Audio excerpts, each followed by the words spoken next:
The quiet ones, the great assembly hall of Kepler Station, stretched for nearly a kilometer in every direction, its crystalline walls reflecting the light of 1,000 different suns. Representatives from 47 species filled the floating platforms that orbited the central speaking chamber, each delegation maintaining the careful protocols that had kept galactic peace for over 2 millennia. Ambassador Dexver of the Saurian hegemony stood at the central podium, his scaled form imposing even among the diverse gathering. His yellow eyes swept across the assembled delegates as his voice carried, through the universal translators, to every corner of the vast space. Fellow members of the Nexus Coalition, Dexver began, his forked tongue flicking briefly between his words. We gather today to consider the petition of a new species seeking membership in our great alliance. The humans of the planet Earth have requested trading rights and diplomatic recognition. A ripple of mild interest passed through the assembly. New species applied for membership regularly, though few possessed the technological sophistication required for acceptance. Most spent centuries developing their capabilities before even attempting contact. The holographic display above the chamber flickered to life, showing images of a blue-green world orbiting a modest yellow star. Cities sprawled across continents, their lights twinkling like scattered gems against the darkness of night. Orbital stations hung in graceful arcs around the planet, connected by streams of traffic that moved with surprising efficiency. The humans achieved faster-than-light travel approximately 57 standard years ago. Dexver continued, reading from the data tablet that hovered beside him. Their technology is based on quantum field manipulation, somewhat crude, but functional. They have established colonies on 14 worlds within their local cluster. Consul Vex High of the crystalline Nexari chimed in with a voice like wind through crystal caves. What of their military capabilities? The safety of our trade routes must be considered. Indeed, Dexver nodded, calling up new displays. Their weapons systems are primarily kinetic-based, with some energy weapon development. They employ what they call railguns for ship-to-ship combat, along with conventional missiles and beam weapons, all well within acceptable parameters for a Tier 5 species. A few delegates shifted with what might have been amusement. Tier 5 species were considered harmlessly primitive, their weapons incapable of threatening even the lightest coalition vessels. The Nexus maintained peace through overwhelming technological superiority, and these humans clearly posed no challenge to that order. The massive doors at the assembly hall's far end whispered open, admitting a small group of newcomers. Captain Maya Chen led the human delegation with confident strides, her crisp blue uniform bearing the insignia of the United Earth Space Command. Behind her walked Dr. James Wright, the expedition's chief scientist, and Commander Zara Okafor, their military liaison. Maya had spent months preparing for this moment, studying coalition protocols and learning the intricate dance of galactic diplomacy. As she approached the speaking platform designated for petitioners, she felt the weight of countless alien gazes upon her delegation. Honored members of the Nexus Coalition, Maya began, her voice steady despite the magnitude of the moment. I am Captain Maya Chen, representing the United Earth Government and the 4 billion humans who call our worlds home. We come before you in the spirit of cooperation, seeking to join the great community of species that has brought prosperity and peace to this galaxy. Her words were carefully chosen, following the traditional formulas that had been refined over millennia of first contact protocols. The alien delegates listened with polite attention, though many seemed to regard the humans with the same mild interest one might show to a particularly articulate pet. Dexver gestured for Maya to continue. Present your credentials and technological assessments, human captain. Maya activated her delegation's portable holographic projector, filling the space above them with detailed schematics and data readouts. Images of human cities, spacecraft, and industrial facilities rotated slowly in the chamber's center, each annotated with technical specifications and capability assessments. Our industrial base currently supports a merchant fleet of 8 vessels, Maya explained, with manufacturing capability to expand by approximately 12% annually. Our primary trade goods include rare earth elements, precision manufacturing, and cultural artifacts. The displays showed sleek, human cargo ships moving between star systems, their holds filled with the products of Earth's colonies. Advanced manufacturing centers produced goods with precision that impressed even some of the more technologically sophisticated. Delegates. Dr. Wright stepped forward to present the military assessment. Our defensive capabilities center around magnetic acceleration, weaponry, and advanced materials science. We maintain a patrol fleet of 200 vessels for system security and anti-piracy operations. The schematics that appeared showed human warships that seemed surprisingly elegant for such a young species. Their lines were clean and purposeful, with weapon systems that appeared well integrated into their overall design. Several delegates made notes on their personal recording devices. These railgun systems, inquired Fleet Marshal Kextai of the Nexari war fleet, what velocities do they achieve? Our current generation weapons can accelerate projectiles to approximately 30% of light speed, Dr. Wright replied matter-of-factly. A few delegates exchanged glances. That was actually quite impressive for a species of humanity's apparent development level, though still far below the energy outputs that coalition weapons could achieve. Adequate for dealing with pirates and system defense, Dexfer noted approvingly. Your species shows considerable promise for a Tier 5 civilization. The formal presentations continued for several hours, covering everything from human art and philosophy to trade agreements and territorial boundaries. Maya fielded questions with practiced diplomacy, always presenting humanity as peaceful, cooperative, and eager to learn from their more advanced galactic neighbors. As the session drew to a close, the coalition delegates began their deliberations. The humans were granted observer status and retreated to a waiting chamber while the aliens debated their fate. They seem harmless enough, commented Ambassador Ithera of the Harmony Collective, her tentacles swaying thoughtfully. Typical developing species pattern, primitive but showing growth potential. Their kinetic weapons are somewhat advanced for their level, noted Fleet Marshal Kextai, but nothing that would concern our defensive systems. Our shield technology renders such weapons largely obsolete. The debate was brief and largely ceremonial. The Nexus Coalition had perfected the integration of new species over to millennia, and humanity fit neatly into established patterns. They would be granted limited trading rights in the Outer Rim territories, allowed to purchase basic technologies, and given time to develop into useful members of galactic civilization. Dexfer returned to the central podium to deliver the verdict. The Nexus Coalition welcomes humanity as associate members with full trading privileges in designated sectors. We look forward to a long and prosperous relationship. Maya accepted the decision with appropriate gratitude, though privately she noted which technologies the Coalition was willing to share and which remained restricted. The patterns would be useful for the reports she would send back to Earth as the human delegation prepared to depart Kepler Station.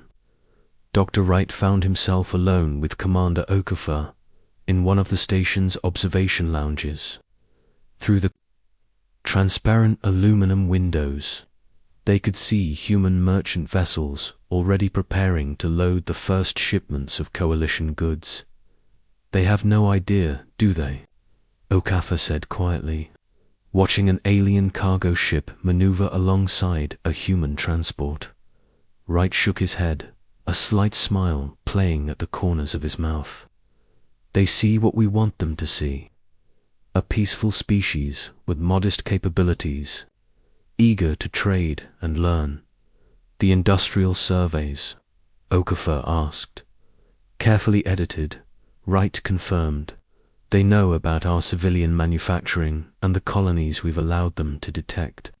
The military production facilities remain hidden, along with about 60% of our actual fleet strength.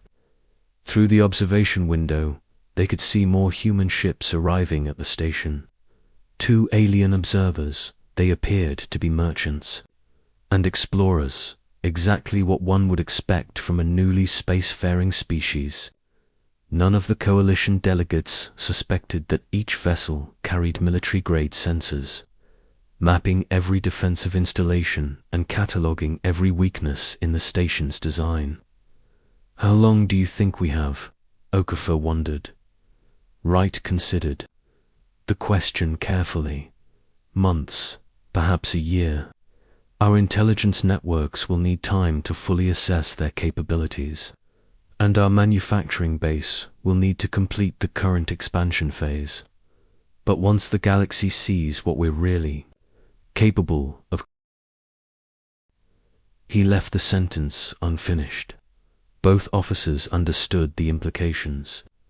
Humanity had learned hard lessons from its own violent history, and those lessons had shaped their approach to galactic contact.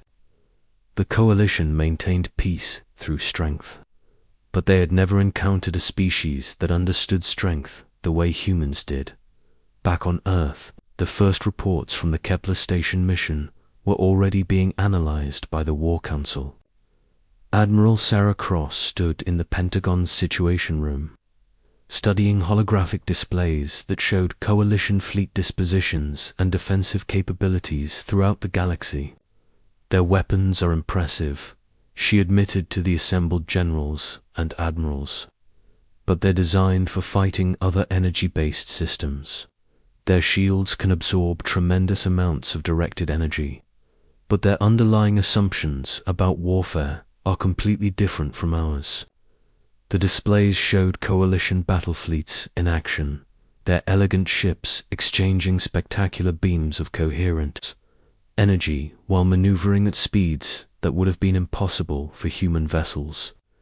It was warfare as art form, with established rules and expectations that both sides understood. They've never faced an enemy that fights to win rather than to prove superiority, noted General Harrison, the Army's chief strategic planner. Their whole military doctrine is based on gradual escalation and negotiated settlements. Admiral Cross nodded grimly. They're going to learn the difference between fighting for honor and fighting for survival. The question is whether we can.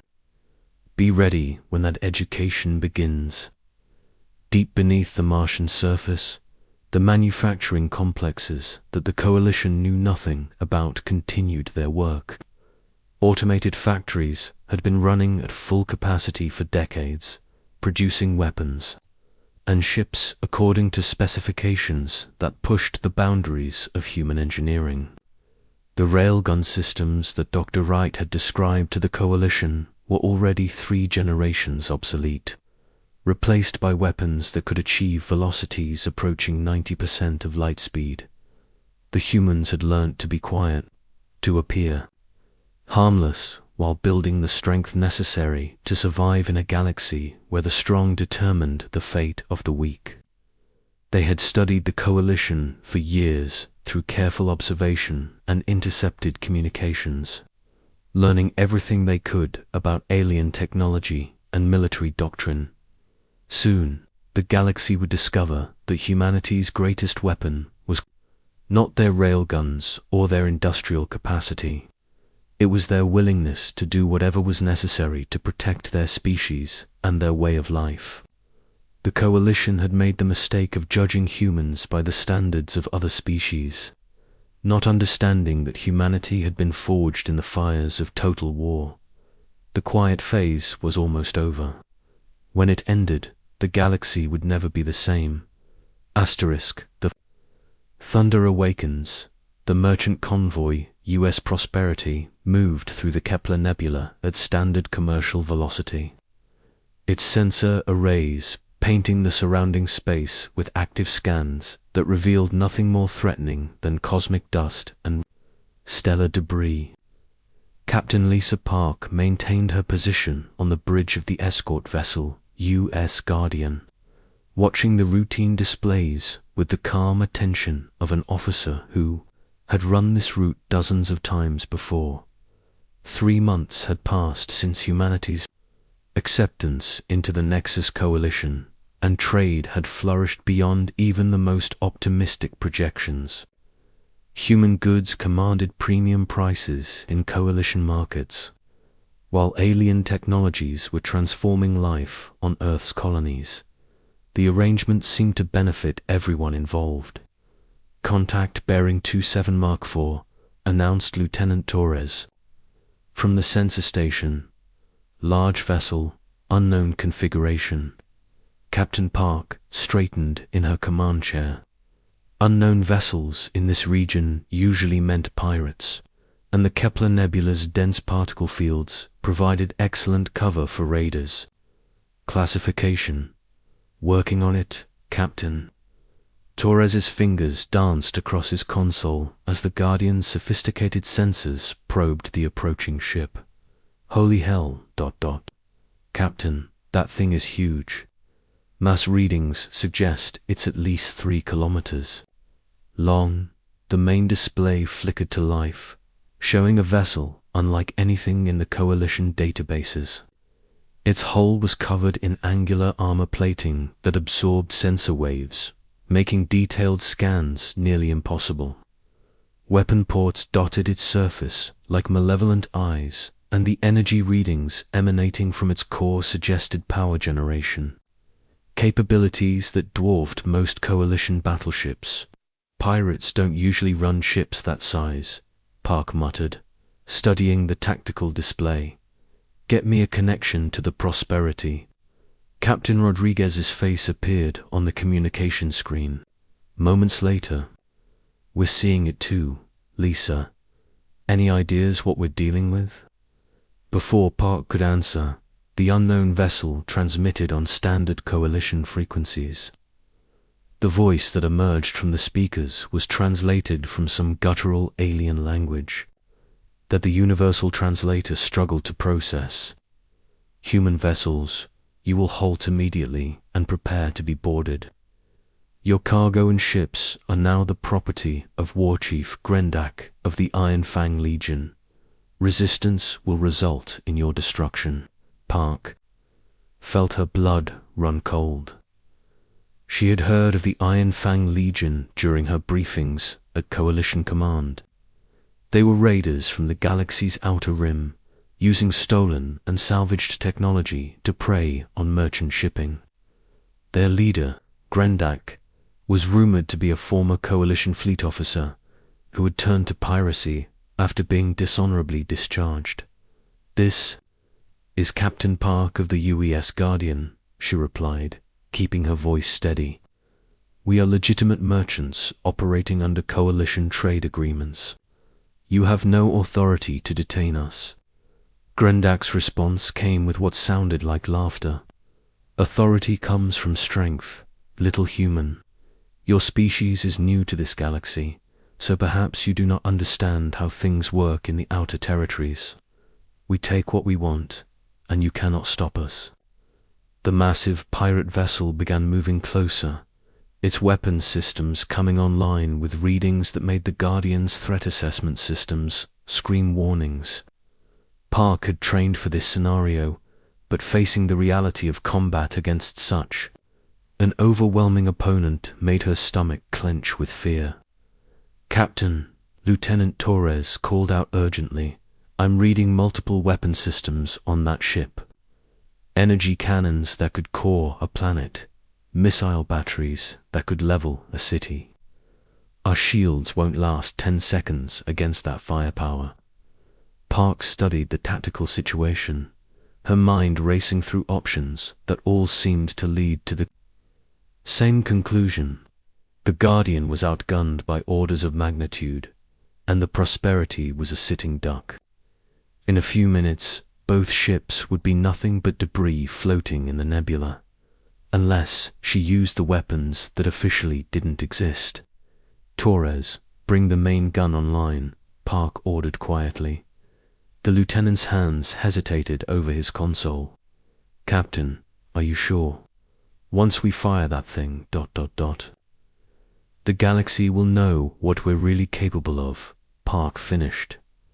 "I understand the implications, Lieutenant. Do it." Deep within the Guardian's hull, systems that had never appeared on any official specification began powering up. The ship's fusion reactors redirected their entire output to a single weapon system. Magnetic field generators that could create forces strong enough to tear apart atoms. In the weapons chamber, a tungsten projectile the size of a pencil slid into firing position. The Iron Fang Legion vessel continued its approach, confident in its overwhelming superiority. Grendak had raided Coalition shipping for over a decade, and no merchant escort had ever posed a serious threat to his dreadnought. The human ship was smaller than most Coalition patrol craft, its weapon systems barely registering on his sensors. 15 seconds to weapons range, reported his tactical officer. "Shall we disable their engines first?" "No," Grendak replied, settling back in his command throne. "Destroy the escort immediately. I want the merchants to see what happens to those who defy the Iron Fang Legion." The dreadnought's main batteries began charging, energy readings spiking as massive capacitors prepared to unleash destruction. At this range, the human ship would be vaporized in seconds. Captain Park watched the tactical display as targeting solutions flowed across her screens. The Guardian's AI had calculated the precise firing solution needed to penetrate the enemy vessel's armor, factoring in relative velocity, defensive systems, and the target's internal structure. "Main gun charged and ready," Torres reported. "Fire." Park ordered. The tungsten projectile left the Guardian's railgun at 87% of light speed.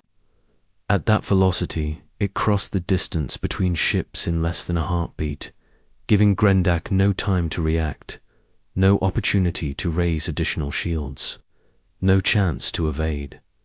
The projectile struck the Iron Fang dreadnought amidships and passed completely through 3 kilometers of armored hull, as if it were made of paper.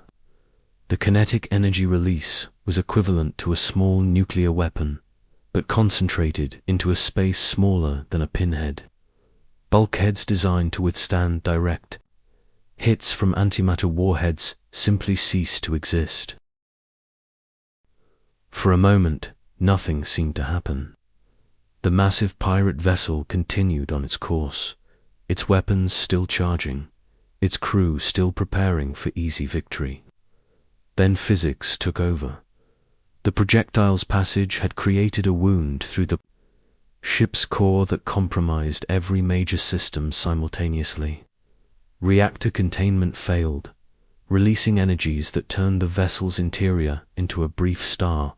Structural supports that had held the ship together for decades snapped like twigs. Under the sudden stress, the dreadnought broke apart in a cascade of secondary explosions that lit up the nebula like a malevolent sunrise.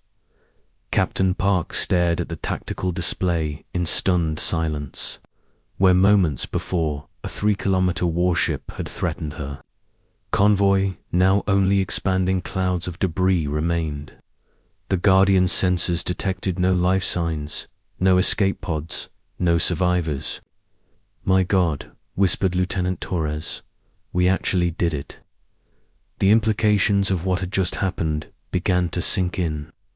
For the first time in galactic history, a human military vessel had engaged in open combat, and the results would send shockwaves throughout Coalition space.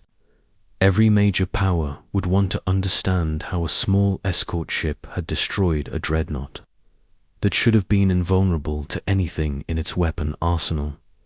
Captain Rodriguez's voice crackled over the communication channel. "Guardian, what the hell just happened? Our sensors show the raider ship just ... disappeared." "Stand by, Prosperity," Park replied, trying to keep her voice steady. "We're transmitting our sensor logs to Coalition Command. I think we're about to have a lot of explaining to do." The emergency session of the Nexus Coalition War Council convened 18 hours after the first reports reached Kepler Station. Admiral Vexver had been promoted to Supreme Commander following the crisis, and his scaled features showed the strain of sleepless hours spent analyzing the impossible data. "Show me the recordings again," he demanded. The holographic display replayed the destruction of Grendak's dreadnought, frame by frame. Coalition scientists had analyzed every microsecond of the engagement, trying to understand how a single projectile had accomplished what should have required an entire battle fleet. The projectile velocity was confirmed at 87% of light speed, reported Chief Analyst Vex-High, her crystalline body resonating with nervous energy. At that speed, a piece of metal the size of a writing stylus carries more kinetic energy than most of our antimatter warheads. Fleet Marshal Kextai leaned forward in his hover seat. "How is such acceleration possible? The power requirements would be enormous." "We've run the calculations," Vex-High replied. "The magnetic field strengths necessary would require fusion reactors with output levels exceeding our own capital ship power plants. The humans have apparently developed energy generation technology that surpasses our best efforts." The silence that followed was profound. For over 2 millennia, the Coalition had maintained technological superiority over every species they encountered. The idea that these newcomers might have advanced beyond them in any field was deeply disturbing. "There's more," Vex-High continued reluctantly. "We've analyzed the human ship's design in detail. The weapon system that destroyed Grendak's vessel appears to be integrated into what we classified as a standard merchant escort. If this represents their baseline military capability..." She didn't need to finish the sentence. Every officer in the chamber understood the implications. If humanity could build weapons like this into their smallest warships, what might their actual military vessels be capable of? "Send reconnaissance probes to human space," Dexver ordered. "I want complete intelligence on their military capabilities, fleet strengths, weapon systems, defensive installations, everything." "Sir," interrupted Communications Officer Zereth, "we're receiving a priority transmission from the human delegation at Kepler Station. Captain Chen requests an immediate meeting with Coalition leadership." Vexver's eyes narrowed. "Put her through." Maya Chun's image appeared on the main display, her expression grave. "Supreme Commander, Dexver, I've been authorized by my government to discuss the recent incident in the Kepler Nebula. We understand that the Coalition has questions about our defensive capabilities." "Indeed we do, Captain Chen," Dexver replied carefully. "The destruction of a pirate dreadnought by a single escort vessel was ... unexpected." Maya nodded. "The Iron Fang Legion posed a direct threat to Coalition shipping. Our vessel responded appropriately to protect legitimate commerce. We hope this action will be viewed favorably by Coalition authorities." The diplomatic language couldn't disguise the underlying message. Humanity had demonstrated military capabilities that far exceeded their supposed development level, and they wanted the coalition to know it had been intentional. Captain Chen, Dexfer, said slowly, "I believe it would be beneficial for our species to engage in more detailed discussions about military cooperation and mutual defense. Perhaps a full diplomatic mission to Earth would be appropriate." Maya's smile was perfectly diplomatic and utterly cold. "We would be honored to welcome coalition representatives to our homeworld, Supreme Commander. I'm sure you'll find our capabilities quite interesting." The transmission ended, leaving the War Council in stunned silence. The humans had just issued what amounted to an invitation for intelligence gathering, confident that whatever the coalition discovered would only reinforce their growing reputation for dangerous competence. 3 weeks later, the probes returned with data that transformed the crisis into something approaching panic. The images they transmitted showed a humanity that bore no resemblance to the peaceful merchants who had sought coalition membership. Earth's orbital infrastructure had expanded dramatically since first contact, with massive construction platforms that dwarfed anything in coalition space. The humans had built a ring of battle stations around their homeworld, each one bristling with weapon systems that made the Guardian's railgun look like a child's toy. More disturbing still were the shipyards. Automated construction facilities were producing vessels at a rate that defied belief, sleek warships that emerged from the manufacturing bays every few days. Coalition analysts estimated that humanity's military fleet had grown by over 300% since their admission to galactic society. "They played us," Admiral Kextai said quietly as he studied the intelligence reports. "Everything we saw during first contact was carefully staged. They wanted us to underestimate them." Supreme Commander Vexfer stared at the tactical displays, showing human fleet movements throughout coalition space. What had seemed like innocent merchant traffic now revealed itself as a comprehensive intelligence operation. Every human ship had been mapping coalition defenses, studying alien technology, and identifying strategic weaknesses. "How long do we have?" he asked. Chief Analyst Vex High's crystalline form rang like funeral bells. "At their current rate of military expansion, they'll achieve numerical parity with our combined fleets within 6 months. Given their apparent technological advantages, they may already possess effective superiority." The choice facing the coalition was stark. They could attempt to negotiate with humanity from a position of increasing weakness, or they could act immediately while they still maintained some advantages in numbers and established infrastructure. Dex made the decision that would doom billions. "Begin mobilization of the Grand Fleet," he ordered. "Every member species will contribute vessels and crews. We will assemble the largest battle force in galactic history and eliminate the human threat before it can grow beyond our ability to contain." The orders went out across coalition space, calling up reserve fleets and activating defense treaties that had remained dormant for centuries. From the crystal worlds of the Nexari to the gas giant refineries of the Harmony Collective, warships began converging on rally points for the greatest military operation in galactic history, **. But as the coalition prepared for war, humanity was already moving. Intelligence networks built over months of careful observation provided real-time updates on alien fleet movements and strategic planning.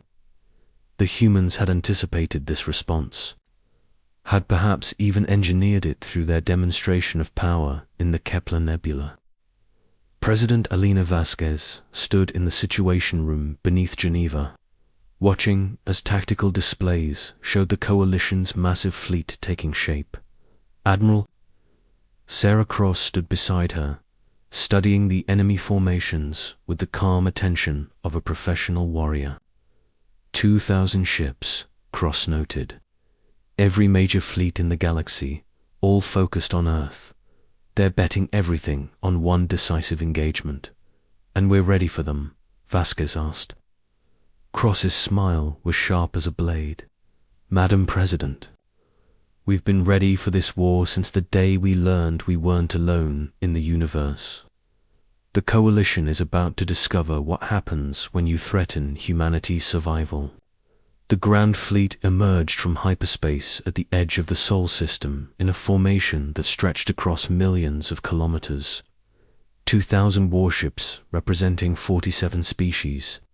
Their combined firepower sufficient to crack planets and boil away atmospheres. At their head flew the Coalition flagship Dominion. Supreme Commander Lexver-S massive dreadnought, bristling with weapons that had never known defeat. Earth hung in space before them, a blue-green jewel that seemed impossibly fragile compared to the armada arrayed against it. The human orbital stations that intelligence had warned about were visible as bright points of light. But they seemed insignificant compared to the vast fleet that had come to destroy them. Open a channel to the human government, Dexver ordered. This ends now. The response came not from Earth, but from the void between the fleets. Space itself seemed to ripple as massive objects dropped out of hyperspace in perfect formation. The human fleet had been waiting for them. 100 ships faced 2,000, their sleek hulls gleaming with the reflected light of Sol. Each vessel was larger than the Coalition had expected, with weapon systems that registered energy readings off the scale of conventional measurement. But it was not their size or apparent power that sent chills through the alien fleet. It was their silence. No communications, no demands for surrender, no diplomatic overtures. The human fleet simply took position between the Coalition, Armada, and Earth, waiting with the patience of apex predators. Admiral Cross stood on the bridge of the EU's Thunderstrike, humanity's newest and most powerful warship. Around her, the command crew worked with the quiet efficiency of professionals who had trained their entire lives for this moment. Supreme Commander Vexver is transmitting, reported the communications officer. Put him through, Cross ordered. The alien commander's scaled features appeared on the main screen, his yellow eyes blazing with controlled fury. Admiral Cross, I am Supreme Commander Dexver of the Nexus Coalition. You will surrender immediately and submit to Coalition authority. Your species' aggressive expansion ends today. Cross studied the alien leader with cool professionalism. Supreme Commander, you have brought an invasion fleet into human space and threatened our homeworld. You have exactly 60 seconds to begin withdrawal procedures before we respond appropriately. Dexver-S laugh was a harsh bark. You face 2,000 ships with barely 100. Your species' arrogance will be its downfall. 50 seconds, Cross replied calmly. The alien commander's expression shifted from amusement to anger. You cannot seriously believe you can defeat the entire Coalition fleet. Our combined firepower could sterilize every planet in this system. 40 seconds. Admiral, I am offering you one final chance to avoid the complete destruction of your species. Surrender now, and humanity will be allowed to survive as a client race under Coalition protection. 30 seconds. Dexver-S scales had shifted to deep red, the color of rage among his people. You are condemning billions of your own species to death for the sake of stubborn pride. 20 seconds, Cross said, her voice never changing from its professional calm. I should mention, Supreme Commander, that those orbital platforms you detected around Earth are not defensive installations. They're manufacturing centers, and they've been quite busy since you began your mobilization. 10 seconds. What are you talking about? Dexter demanded. Cross smiled, and for the first time, her expression showed emotion. It was not the look of a defeated commander facing impossible odds. It was the smile of a predator who had been waiting for exactly this moment. "Time's up," she said. The space around Earth erupted in light as the orbital platforms revealed their true nature. Not manufacturing centers, but launch systems of unprecedented scale. Thousands of projectiles, each accelerated to 96% of light speed, reached out across the solar system in streams of invisible death. The coalition fleet had spread across millions of kilometers to present multiple targets and avoid concentrated fire.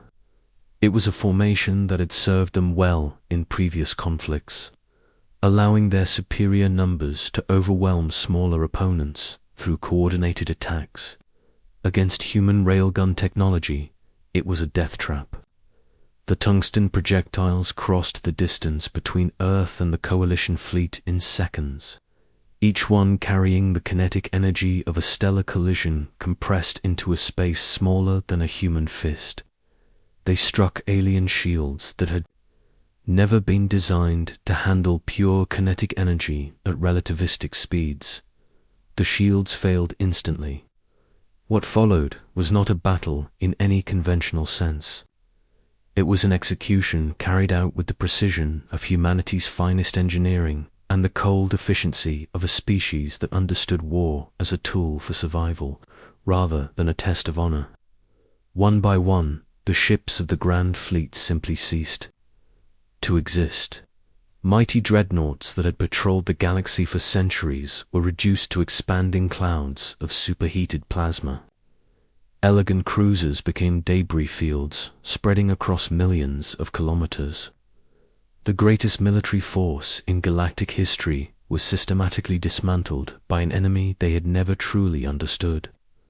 Supreme Commander Vexva watched his fleet die around him, his mind struggling to process the impossible reality of total defeat. The Dominion's shields held longer than most, but even they could not withstand the focused fire of weapons that treated the laws of physics as mere suggestions.